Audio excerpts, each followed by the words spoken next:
आई भैया, ई गीत शिव जी के बनावतानी। शादी बियाह में ई ज्यादा चलेला, तो शादी बियाह के टोन पे बनावतानी।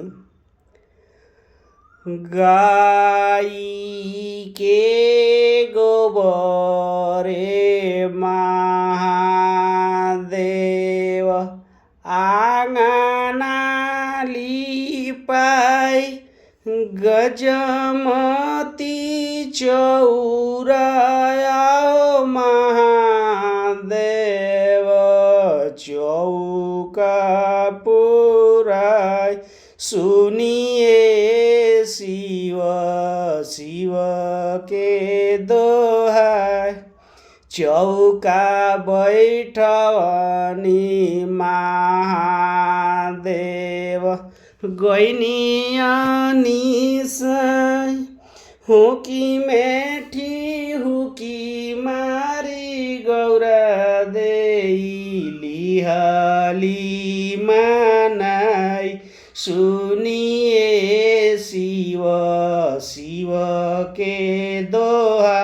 एमे पंडित बोलत ओम गंग शांति वनस्पति देव शांति संधारी व शांति, सब मंत्र चालू रही। आ सिंहा वाला सिंहा पर टोनी पर कितना बढ़िया बनला।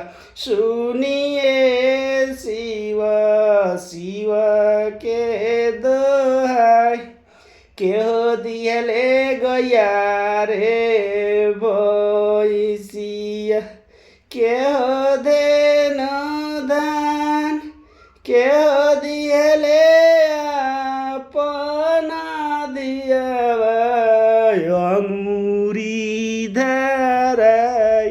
सुनिए शिव भैया दियले गया हो भैसिया, पापा देनो दान, आमा दियलिया अपना दियावा अंगूरी धराई। सुनिए शिव शिव के दोहा। जाए के बेरिया महादेव कुछ ना पवनी, आवे के बेरिया महादेव सब कुछ पवन।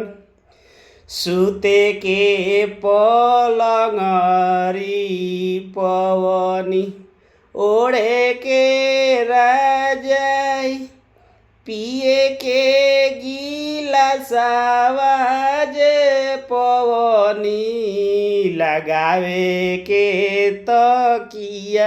सुनिए शिव शिव के दोहा। एमे बहुत और लमहर बा, लेकिन बहुत हो गई, 3 मिनट 19 सेकंड के हो गई।